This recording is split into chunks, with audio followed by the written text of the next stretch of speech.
community service that you perform in giving us this forum, and I thank you again for doing that.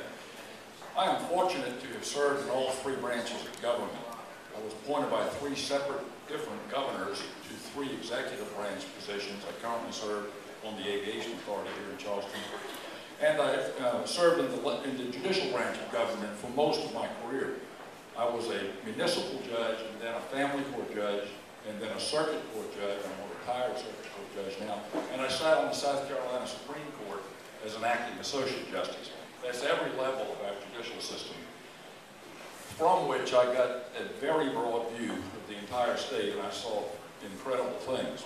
I decided the case which created the law of feticide in South Carolina when I ruled a man could be prosecuted for killing a full-term 9-month baby in utero when he got in a fight with his wife at the Georgetown Hospital and stabbed her head to toe.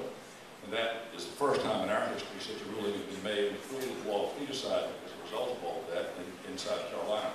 I also presided over 6 death penalty cases and sentenced 5 men to the electric chair, all of whom are gone now, and many, many other things on the bench. After my judicial service, I went to the state senate. And in the state senate, I wrote and got passed the sex offender registry for South Carolina. In addition to that, I did a lot of criminal justice and criminal law and penal reform legislation. I knew those areas better than others.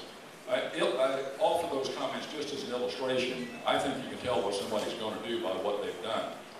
The Lieutenant Governor's office is a part-time position. It is a constitutional office. The Constitution provides that the Lieutenant Governor shall preside over the Senate, be President of the Senate, and the joint assemblies, and shall vote only in the event of a tie. Until very recent times, it never occurred to most of us that the Lieutenant Governor might actually have to serve as governor, should the governor be, for any reason, unable to serve or be away somewhere. But that's the additional constitutional responsibility. Then in 2004, the Commission on Aging was placed under the office of Lieutenant Governor, and that turns out to be a very big deal. There are about 750,000 senior citizens, 65 and over, in our state now. I'm 63, and in about 14 months, I'll join the senior citizen population. I'm the first year of the baby boomer generation, and there are a lot of us. And every year after that, for the next 5 or 10 or 15 years, we're going to have a tremendous influx into our senior citizen population. And so I'm trying to learn about that. I've been going around the state meeting with experts on senior issues and also touring facilities around the state. And there's a lot that happens to seniors that is not so pretty, including predatory practices and a tax burden that many seniors live in absolute fear of about their only asset, their home, and many other things. So to address those issues, since I wrote and got past the sex offender registry, I know how to do this.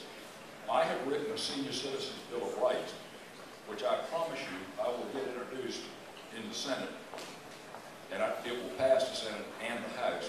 And it's going to give the same status to seniors in our society that we give to other groups. If you molest, let's say, a child of a certain age, there are enhancers on the penalty.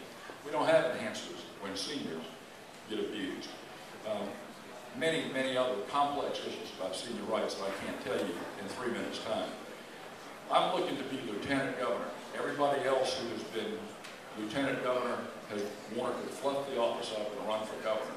The last person in South Carolina who was Lieutenant Governor and became governor was John West back in about 1968 or so. John Bourne's here. He'll remember exactly when that happened.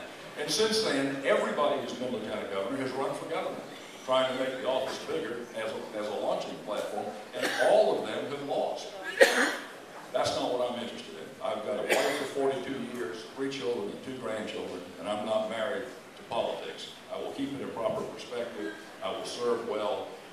I promise you that, and I hope to be back here next time around as your incumbent Lieutenant Governor. Thanks for having me.